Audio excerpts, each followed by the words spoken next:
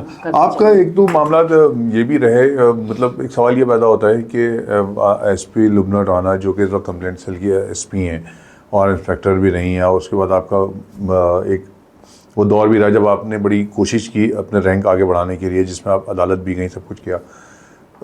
کہیں سیاسی اثر و رسوخ استعمال نہیں کیا آپ نے؟ آپ کی بہن تو اسپیکر تھیں, تو آپ تو ماشاء اللہ بہت آرام سے سب کچھ حاصل کر سکتی تھیں. ہاں, اصل میں میرا کیس جو تھا نا وہ بہت سمپل کیس تھا, سمپل ریپیٹریشن کا کیس تھا. سپریم کورٹ کا آرڈر میرے حق میں تھا, تو میں نے نہیں سمجھا کہ اس میں مجھے کسی کی سفارشیں کرانی چاہیے, تو میں نے اپنا کیس اس حوالے سے ڈال دیا. لیکن ہرڈلز میرے پاس آئے. ایک ہماری ایس پی ہیں, وہ نہیں چاہتی تھی کہ میں ایس پی ہوں, اس نے میری فائل ہی نہیں آگے بڑھنے دی.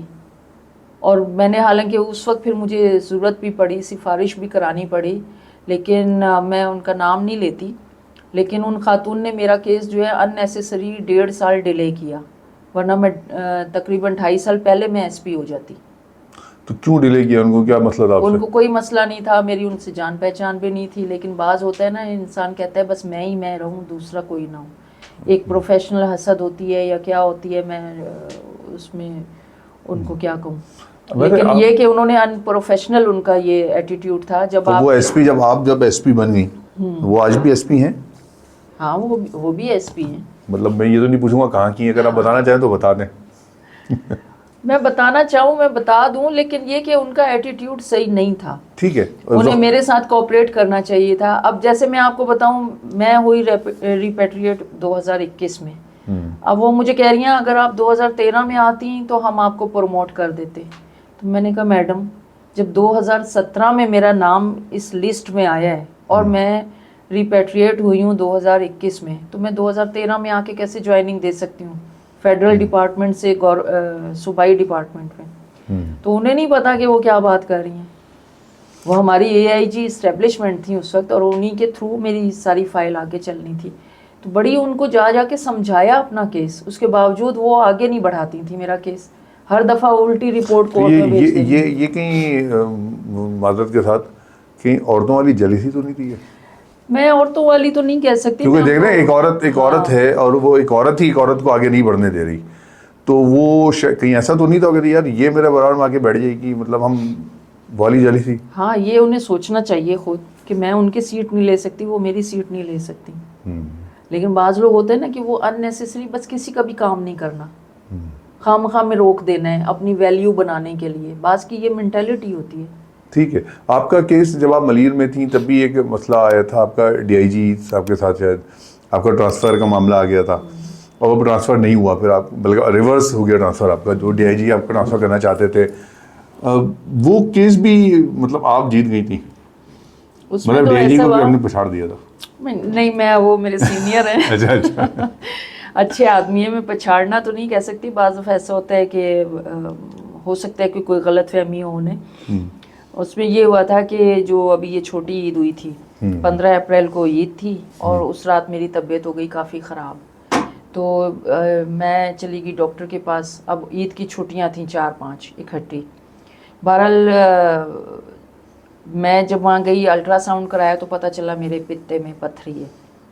اب ہاسپٹل کی چھٹیاں تھیں, کوئی سینئر ڈاکٹر تھے نہیں, تو میرا جو ہے وہ آگے بڑھ گیا. میں نے اپنے ڈی آئی جی صاحب کو ساری انفارمیشن دی واٹس ایپ پر کہ جی میری اس طرح طبیعت خراب ہے, اور منڈے کو جو فرسٹ ڈے ہوگا آفٹر عید میرا آپریشن ہوگا, اور میں ایڈمٹ ہوں ہاسپٹل میں. اس کے باوجود میرا سیکنڈ ڈے تھا آپریشن کا 16 اپریل کو, تو میرا جو ہے ٹرانسفر ہو گیا. اب حالانکہ ایسا کبھی بھی نہیں ہوتا کہ کسی کی غیر موجودگی میں اس کا ٹرانسفر کر دیا جائے. بہرحال وہ پھر جب میرے پاس اس کی کاپی آئی, اب میں بیڈ پہ بیٹھی ہوئی ہوں, آپریشن ہوا ہے میرا, ہاسپٹل میں, آپ ہاسپٹل میں ہوں, تو وہ جب کاپی آئی واٹس ایپ پہ تو مجھے پتہ چلا. بہرحال پھر ہم نے آئی جی صاحب کو اپروچ کی اور ان سے ریکویسٹ کی کہ آپ اس معاملے کو دیکھیں. وہ آئی جی صاحب نے پھر جو ہے اس آرڈر کو ریورس کروایا اسی دن, اور میرا وہ آرڈر رک گیا. جب میں تھوڑی 1 ہفتہ ہاسپٹل سے پھر میں فری ہوئی, تو جا کے میں ملی اپنے ڈی آئی جی صاحب سے, اور میں نے انہیں شکوہ کیا, سر ایسی میرے سے کیا غلطی ہو گئی. تو انہوں نے کہا کہ میں نے سوچا کہ اب آپ کا آپریشن ہوا ہے اور پتہ نہیں آپ کتنے دن جو ہیں وہ بیمار رہیں، تو اس لیے مجھے یہ اسٹیپ لینا پڑا. تو میں نے کہا سر آپ میرے سے مشورہ ہی کر لیتے، پھر میں زیادہ ہی بیمار پڑ جاتی تو وہ ایک بات تھی، لیکن وہ تھی غلط، کیونکہ اگر کوئی وہ ایشو بنا تھا وہ، اور میں نے آفیشیلی چھٹی لی تھی عید کے لیے کہ مجھے اپنے گاؤں جانا تھا، لیکن وہ انفارچونیٹلی میں نہیں جا سکی. تو وہ اس بات میں یہ بات غلط تھی کہ کوئی اگر چھٹی پہ گیا ہے یا اگر کوئی بیمار ہے، اسپیشلی بیمار ہے اور آپریٹ بھی ہوا ہے، تو اس کا آپ ٹرانسفر نہیں کر سکتے. وہ انہوں نے کیا تو اس سے یہ کہ تھوڑی سی مجھے بھی افسوس ہوا، بدمزگی بھی ہوئی. میں نے سوچا کیوں مجھے انہوں نے اس طرح سے کیا. چلیں نہیں بہرحال وہ ہم نے جب اس زمانے میں کیس دیکھا تھا تو ایسا لگ رہا تھا کہ اب دیکھتے ہیں کون بڑا ہوتا ہے. خیر ہم پروگرام کے آخر حصے میں چلتے ہیں، اب کچھ آپ کی زندگی کے بارے میں بات کرتے ہیں. ایک پولیس آفیسر، ایک خاتون پولیس آفیسر، تھانے میں تھانے دارنی، گھر میں کیا پوزیشن ہے ہمارے گھر میں؟ بالکل اس کی الٹ ہوتی ہے جو کہتی ہیں آپ، وہ تو ادھر سے پوچھنا پڑے گا ہمیں.